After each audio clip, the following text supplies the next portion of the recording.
Is directly proportional to x B, तो is equals to x B हो जाएगा। यहाँ पे जो डायरेक्टली प्रोपोर्शनलिटी कांस्टेंट जो रहेगा उसकी वैल्यू एक्सपेरिमेंटली उन्होंने डाउट से निकाली, कहा कि 1 ही आएगी, वो और किसी फैक्टर डिपेंड नहीं करेगा, केवल इसी फैक्टर पर डिपेंड करेगा। जैसे और फैक्टर्स पे बताते रहते हैं कि डिपेंड कर जाएगा, तो इसी फैक्टर पे केवल डिपेंड करेगा, is equals to x B आ गया। तो राउल्स लॉ पे क्वेश्चंस भी बहुत सारे आते हैं।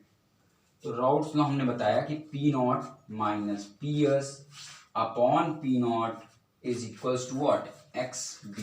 ठीक, अब इसी को हम लोग और उसमें आते हैं, क्योंकि molar mass of the non volatile solute भी निकालने को आता है कभी कोई, तो इसी को हमने ले लिया, क्या कहा कि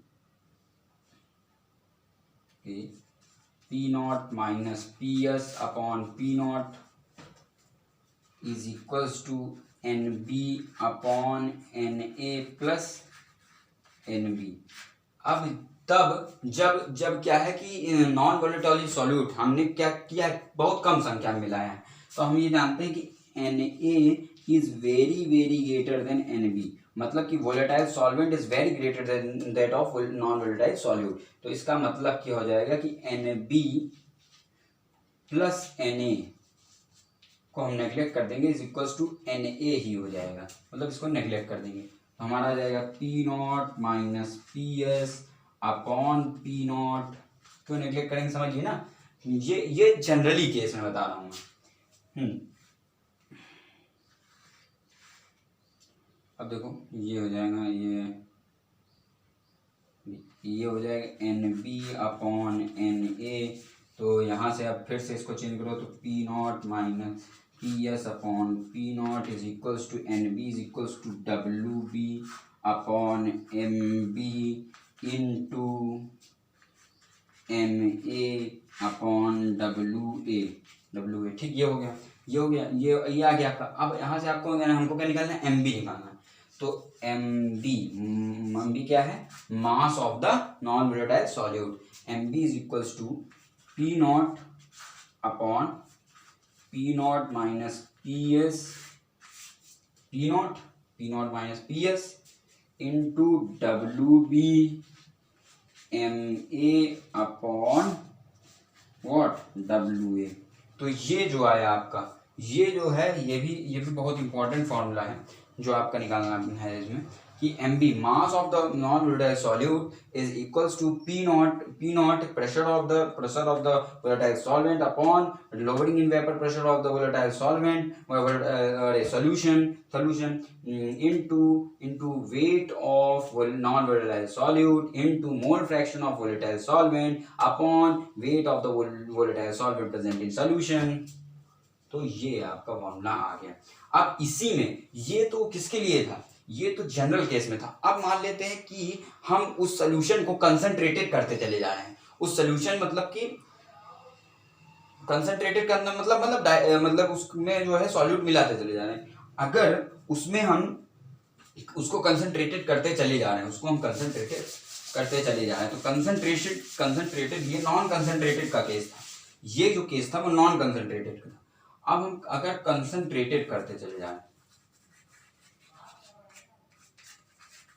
कंसंट्रेटेड सोल्यूशन, अगर हमारा सोल्यूशन क्या हो रहा है, कंसंट्रेटेड होता चला जा रहा है, या कंसंट्रेटेड हम उसको करते चले जा रहे हैं, अगर हम उसको कंसंट्रेटेड करते चले जा रहे हैं, अगर हम उसको कंसंट्रेटेड करते चले जा रहे हैं, तो क्या होगा, तब हमारा कुछ नहीं होगा, तब हमारा होगा ये होगा P naught minus P S upon P naught, सब चीज़ें सेम रहेंगी, N B upon N A plus N B. बस इसमें ये होगा कि अब एन ए जो है वो बहुत ज़्यादा ग्रेटर नहीं होगा एन बी से, एन ए जो होगा वो बहुत ज़्यादा ग्रेटर एन बी से नहीं होगा, क्योंकि हमने सॉल्यूट की संख्या बढ़ा दी। तो यहाँ पर N A plus N B जो होगा उसकी value is equal to N A नहीं होगी, उसकी value equal to N A नहीं होगी। इसका मतलब इसको जो है इसी तरह हमको करना है, इसी तरह करना है। तो हम इसको जो है सबसे पहले क्या करते हैं, सबसे पहले इसको इधर लाएंगे, तो हमारा हो जाएगा N A plus N B, N A plus N B upon N B. ठीक, इसको रेसिप्रोकल कर दो दोनों को, तो P naught upon P naught minus P S, ये आ गया आपका। देखिए ये सही है ना। अब इसको एन बी को डिवाइड कर दो, तो n A upon N B plus 1 is equals to P naught upon P naught minus P S. ठीक, तो this become then it become n A, या इसको हम लोग फिर चेंज करते हैं, तो W A upon M A. ठीक, W A upon M A into W B upon M B, तो एम बी ऊपर चला जाएगा, एम बी। ठीक, is equals to P naught upon P naught minus P S minus 1, P naught minus this. तो ये इतना आ गया है, ये इतना आ गया हमारा। तो हम फिर इसको जो है इधर ही कर देते हैं, इधर ही कर देते हैं, इसके बाद इधर कर देते हैं। तो नीचे का अच्छा, तो हमारा जो ये एम बी आ जाएगा, देखो जो हमारा ओवरऑल एम बी आएगा वो आएगा, एम बी जो हमारा आएगा वो आएगा W B M A upon W A into ये आएगा P naught minus P naught plus P S upon P naught minus P S. ठीक, माइनस पी एस, तो यहाँ से ये पी नॉट और ये पी नॉट कैंसिल हो गया, ये पी नॉट कैंसिल हो गया। तो ओवरऑल हमारा देखो क्या है, ये हमारा आया पी एस अपॉन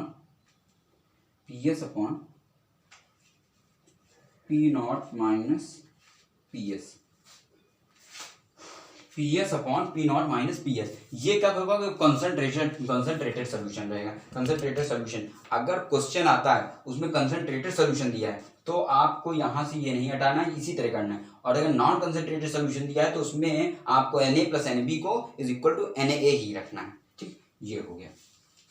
यहाँ पे हमारा जो है ये law relative lowering in vapour pressure और राउट्स लॉ होता है, बस यही समाप्त होता है। इससे सारे क्वेश्चन लग जाएंगे, कोई कठिन क्वेश्चन नहीं है एनसीईआरटी में।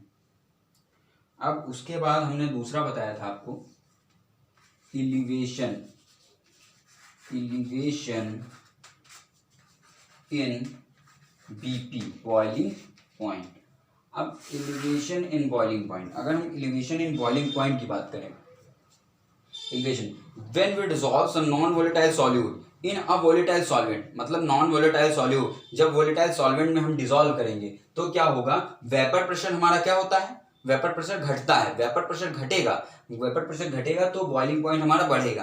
When vapour pressure decreases then the boiling point of this increases. Vapour pressure घटेगा, हीट का अमाउंट घटेगा ना, तो बॉइलिंग पॉइंट भी क्या हो जाएगा, वो बढ़ जाएगा। बॉइलिंग पॉइंट बढ़ जाएगा मतलब कि वो बॉइल कब होगा, जब वेपर प्रेशर ज्यादा होता, हीट ज्यादा हो, इंटरेक्शन ज्यादा होता, तो जल्दी जल्दी गैस में फॉर्म होता और जल्दी जल्दी बुलबुली निकलने लगते, बॉइलिंग होने लगता। लेकिन जैसे ही वेपर प्रेशर घटा, हीट यहाँ इंटरेक्शन कम हुआ, हीट कम हुई, वैसे ही उसका बॉइलिंग पॉइंट क्या होगा, बढ़ जाएगा। बॉइलिंग पॉइंट उसका बढ़ जाएगा। तो बॉइलिंग पॉइंट इसमें क्या होगा,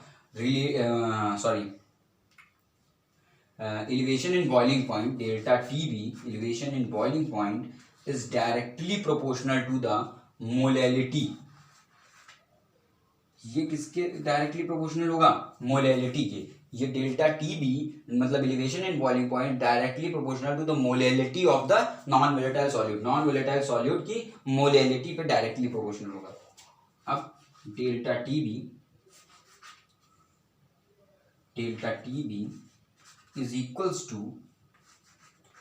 kbm, where kb is the elubioscopic constant या मोलैल elevation constant भी इसको कहते हैं, या ebulioscopic constant भी कह सकते हैं, ebulioscopic constant भी कह सकते हैं। वाटर के लिए इसकी वैल्यू होती है 0.52, वाटर के लिए kb की वैल्यू 0.2। इसकी जो वो डायमेंशन होती है वो होती है kelvin kilogram mole inverse, kelvin kilogram mole inverse. Unit of, यहाँ लिख लो, unit of kb is equals to kelvin kilogram mole inverse, kelvin kilogram mole inverse. तो डेल्टा टीबी, तो एलिवेशन इन बॉइलिंग पॉइंट में केवल इतना है, ज़्यादा नहीं है, केवल इतना है। क्या है कि elevation when we dissolve some non-volatile solute in a volatile solvent, then the vapor pressure of the solution decreases, which increases the boiling point of the solution. That is delta TB is directly proportional to molarity of the non-volatile solute. Delta TB is equals to Kb into m, and unit of Kb is equals to Kelvin kilogram mole inverse.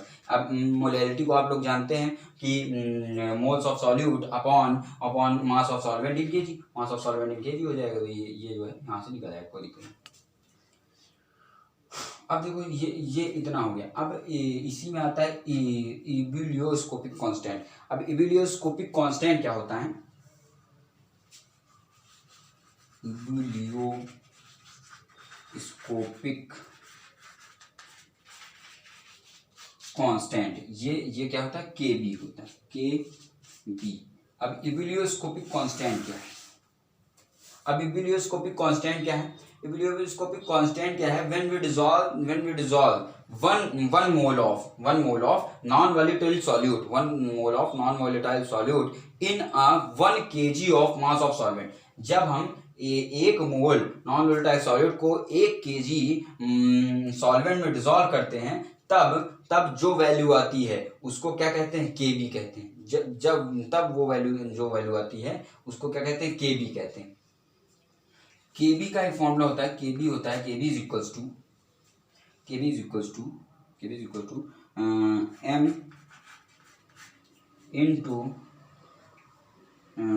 Into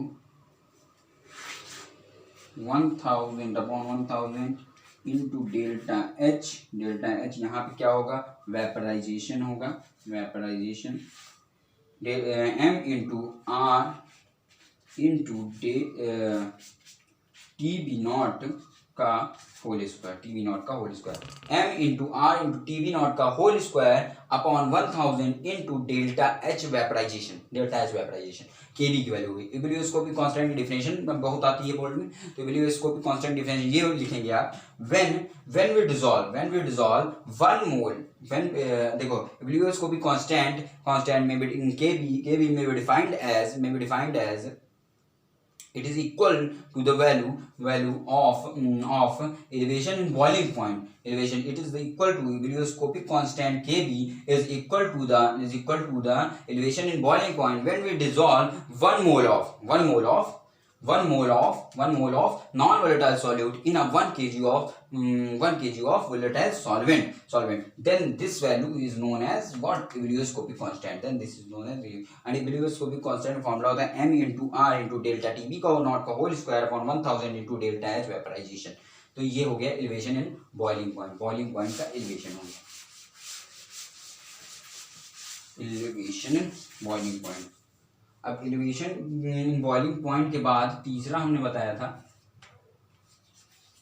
depression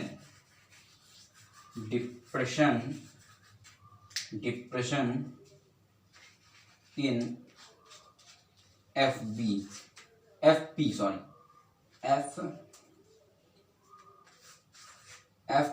depression in freezing point. तो depression in freezing point कब होगा? हम यही definition same चीजें सब कुछ रहेगी।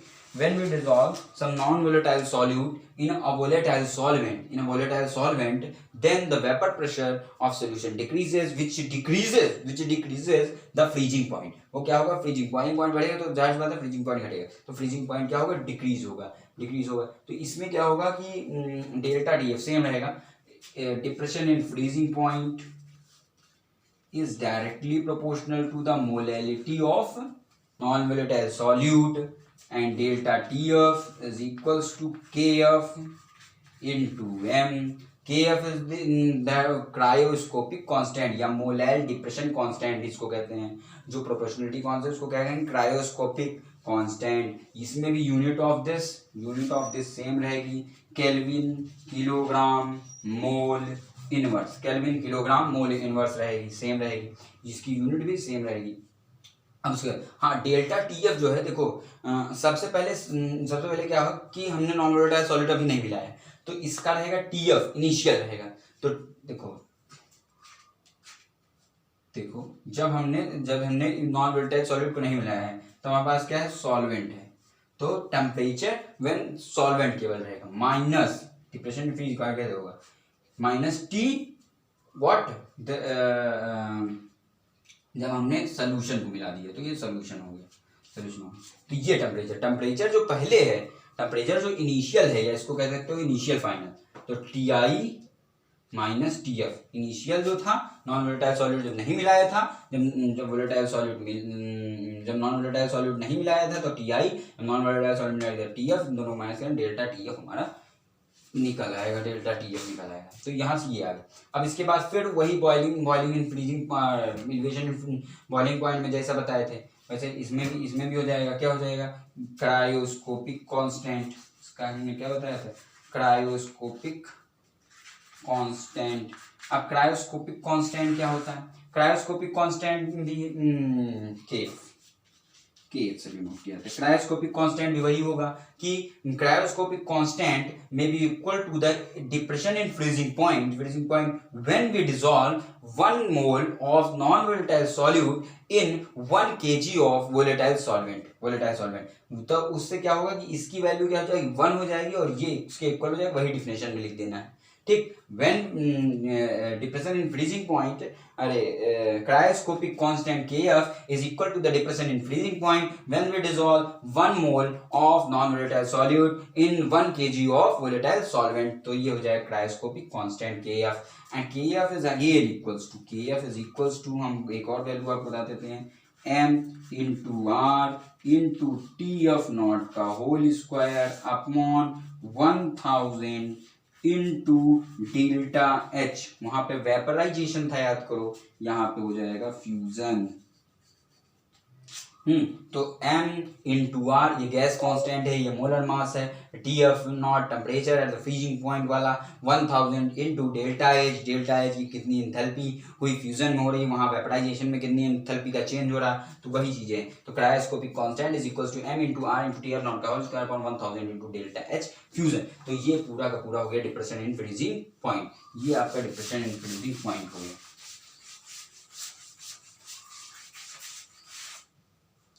अब इसके बाद हमारा जो है कॉलिगेटिव प्रॉपर्टी का जो आखिरी टॉपिक है वो क्या है, आखिरी टॉपिक जो है वो है ऑस्मोटिक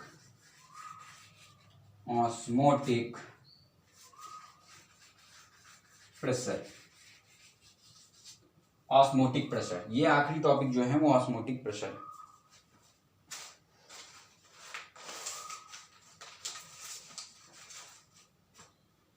ऑस्मोटिक प्रेशर में ऑस्मोसिस क्या होता है, सबसे पहले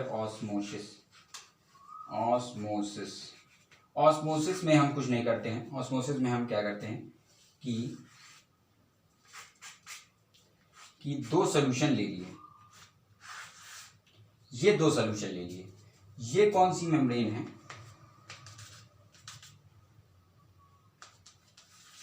ये बीच में एक मेम्ब्रेन लगा दी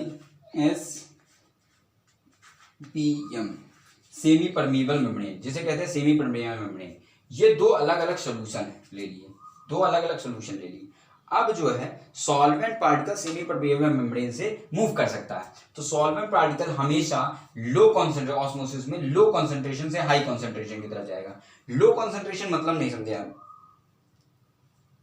सॉल्वेंट पार्टिकल जब जाएगा तो वो वेपराइज फॉर्म करेगा, जिसका वेपर प्रेशर क्या होगा, जिसके सॉल्वेंट लो कंसंट्रेशन उधर होगा जिसका वेपर प्रेशर कम होगा, जिसका वेपर प्रेशर कम होगा वही सॉल्वेंट पार्टिकल, जिसका वेपर प्रेशर कम होगा उसी तरफ क्या हो जाएंगे, सॉल्वेंट पार्टिकल उसी तरफ जाएंगे। जिसका वेपर प्रेशर कम होगा उसी तरफ क्या हो जाएंगे, सॉल्वेंट पार्टिकल जाएंगे। तो हमेशा सॉल्वेंट पार्टिकल फ्लो करते हैं लो कॉन्सेंट्रेशन से। अगर इधर से इधर सॉल्वेंट पार्टिकल मूव कर रहा है तो लो कंसंट्रेशन से हमेशा हाई कंसंट्रेशन की तरफ। मतलब कि सॉल्वेंट पार्टिकल का कंसंट्रेशन, मतलब सॉल्वेंट पार्टिकल की मात्रा जिधर कम होगी, सॉल्वेंट पार्टिकल हाई कंसंट्रेशन ये है तो सॉल्वेंट पार्टिकल की मात्रा इधर कम होगी और इधर ज्यादा होगी, लो कंसंट्रेशन है तो। अब जब solvent particle low concentration high concentration की तरफ मूव करेगा और तब तक मूव करेगा जब तक ये दोनों का कंसंट्रेशन बराबर नहीं हो जाता, तब तक जब तक ये दोनों सॉल्यूशन इक्विलिब्रियम में नहीं आते थे तब तक मूव करेगा। इसी प्रोसेस को क्या कहते हैं, ऑस्मोसिस कहते हैं। when the two solutions are separated with each other by a semi permeable membrane, then the solvent particle start to flow from lower concentration to higher concentration. Then this process is known as osmosis, and the pressure which is applied to check the process of osmosis, तो pressure इधर भी apply करें किधर भी apply करें, तो the pressure which is applied to check the process of osmosis is known as osmotic pressure. Osmosis, इसी process को चेक करने के लिए जो प्रेशर हम अप्लाई करते हैं उसे ही ऑस्मोटिक प्रेशर कहते हैं. ठीक, तो ऑस्मोसिस और ऑस्मोटिक प्रेशर आप जान गए. तो ऑस्मोटिक प्रेशर क्या होता है उसी को चेक करने के लिए. तो पाई, ऑस्मोटिक प्रेशर को हम लोग बताया था हमने, पाई से डिनोट करते हैं, पाई. तो pi is directly proportional to the concentration. Solution का क्या कंसंट्रेशन है उस पर डायरेक्टली प्रोपोर्शनल करेगा ऑस्मोटिक प्रेशर.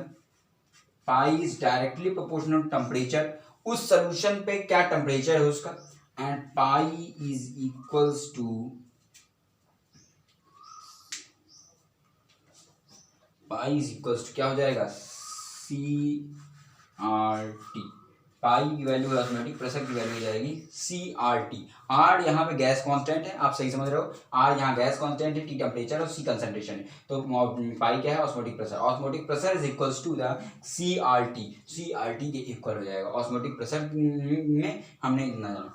तो ऑस्मोटिक प्रेशर के जो होंगे काफ़ी एप्लीकेशंस हैं, जैसे हम कुछ एप्लीकेशंस आपको बताते हैं.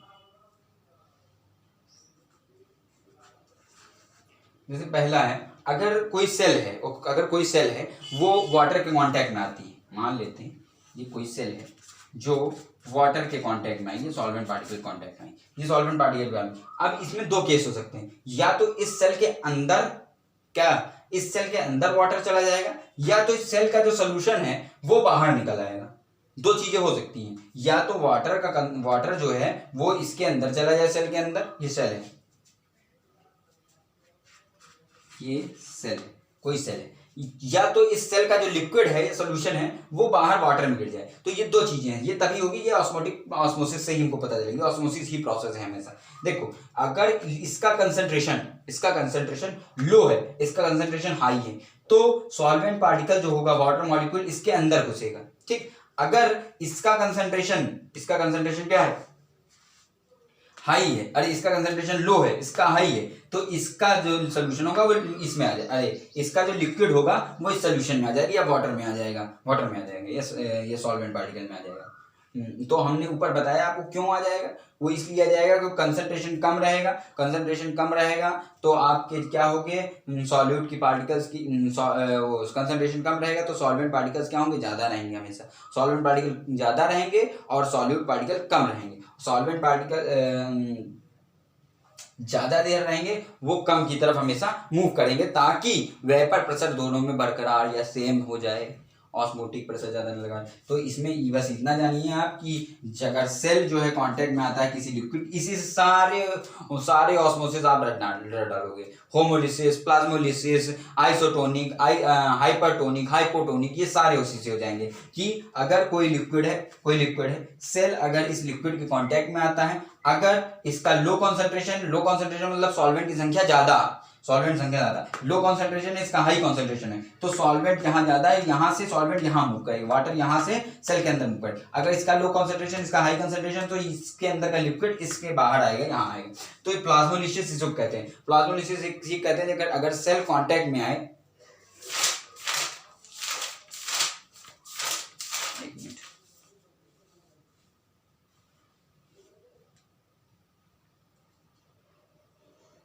अगर सेल इसके कांटेक्ट में आए, होमोलिसिस से कहते हैं, अगर सेल इसके कांटेक्ट में आए, वाटर कांटेक्ट में, इसका कंसंट्रेशन कम है, तो ये इसके सेल के अंदर चला जाएगा, इनसाइड सेल के अंदर चला जाएगा, तो इसे क्या बोलते हैं, होमोलिसिस. प्लाज्मोलिसिस में सेम कंडीशन उल्टी रहेगी, लो कंसंट्रेशन सेल का रहेगा, इसका जो होगा हाई कंसंट्रेशन होगा, तो ये बाहर चला आएगा, तो इसी को बोल देंगे प्लाज्मोलिसिस. आइसोटोनिक सोल्यूशन उसे बोलते हैं जब दो सोल्यूशन लिए हैं, उनका कंसंट्रेशन क्या हो, सेम हो, तो उसे आइसोटोनिक बोल देते हैं. जब दो सोल्यूशन लिए हैं, कोई एक का कंसंट्रेशन ज्यादा हो, एक का कंसंट्रेशन कम हो, तो उसे हाइपरटोनिक बोल देते हैं. एक का कंसंट्रेशन ज्यादा है और दूसरे का कम है, तो उसे हाइपोटोनिक बोल देते हैं. कोई अंतर नहीं है, सब में सब सेम हो गए. तो ये पढ़िए. अब जो है इसके बाद इस चैप्टर में क्या बच रहा है,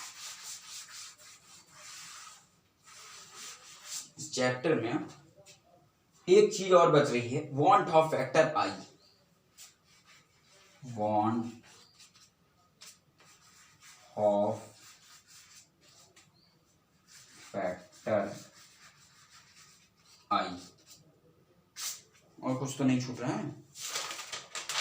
हाँ ठीक, ना ना ना, अभी एक टॉपिक है रिवर्स ऑस्मोसिस। रिवर्स ऑस्मोसिस देखो, व्हेन रिवर्स ऑस्मोसिस कब होगा? जब हम ऑस्मोटिक प्रेशर, जब हम प्रेशर, ऐसा प्रेशर अप्लाई करें जो कि greater than that of osmotic pressure. When we apply the pressure is more than, जब हम प्रेशर, ऑस्मोटिक प्रेशर जो उसमें है, उस प्रेशर से अगर ज्यादा प्रेशर अप्लाई करते हैं तो लिक्विड क्या होगा? हाई कंसंट्रेशन से लो कंसंट्रेशन की तरफ जाने लगेगा।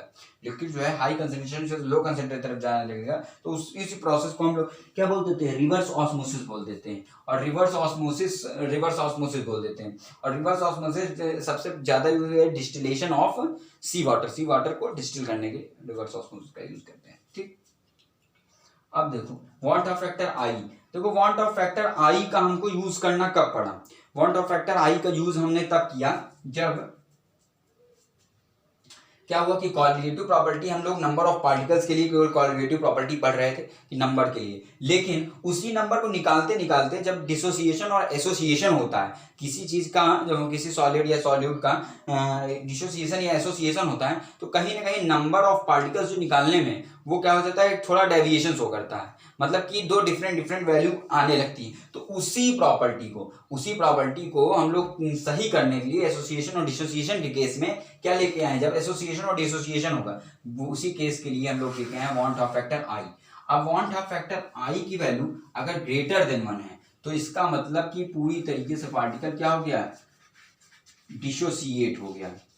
पूरी तरीके से क्या हो गया? डिसोसिएट हो गया। अगर आई की वैल्यू 1 से कम है तो वो एसोसिएट हुआ है, और अगर आई की वैल्यू नाइदर ग्रेटर देन और नॉट लेस देन 1 है, ना तो 1 से बड़ी है ना तो 1 से कम है, तो वो नाइदर डिसोसिएशन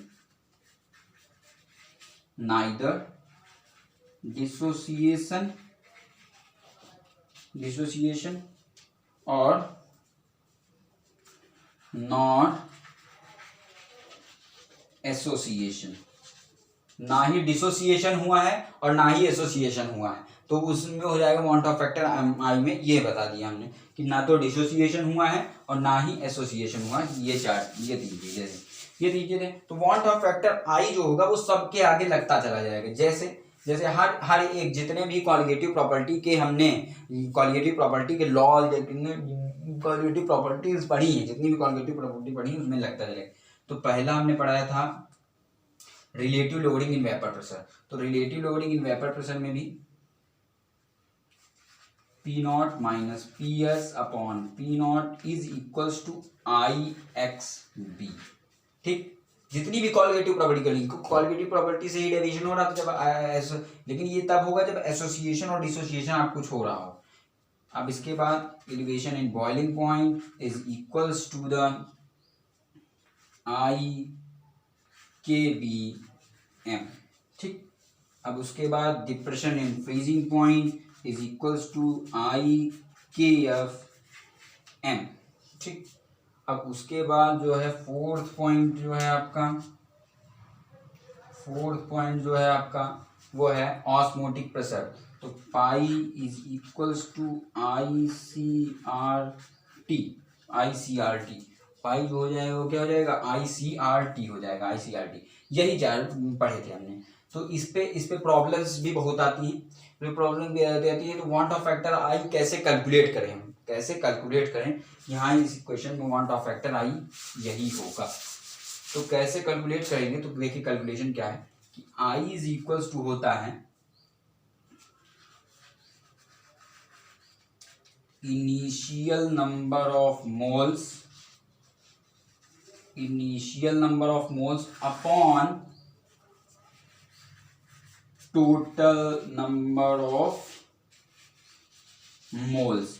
मतलब कि इनिशियल नंबर ऑफ मोल्स कितना है और टोटल नंबर ऑफ मोल्स कितना है, उससे हम लोग आई की वैल्यू निकाल लेते हैं।